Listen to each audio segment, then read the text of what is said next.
В Рязани открылась выставка мастеров искусств Мордовии. С работами Степана Эрзи и Федота Сычкова знакомятся посетители Государственного областного художественного музея имени Пожалстина. Об огромном значении их творчества не раз было упомянуто на торжественном открытии экспозиции.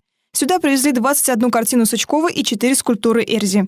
Все они из фондов Мордовского республиканского музея изобразительных искусств. Эта выставка – обменная акция. Ее инициатором стала директор Рязанского музея Марина Котова. Мы давно знакомы с директором музея имени Эрзи, с Людмилой Николаевной. И вот во все наши встречи мы обговаривали возможность такой выставки, обменной выставки.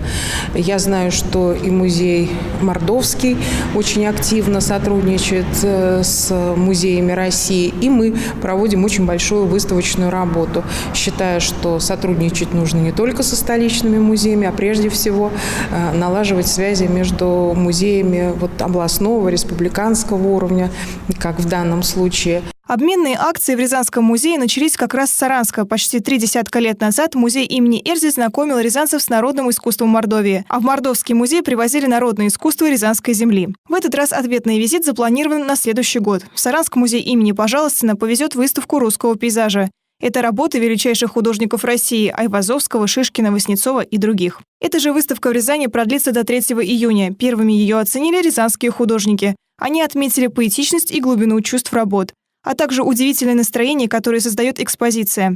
С этой выставки в нашем городе началась весна, подчеркнули посетители Рязанского музея имени Пожалстина.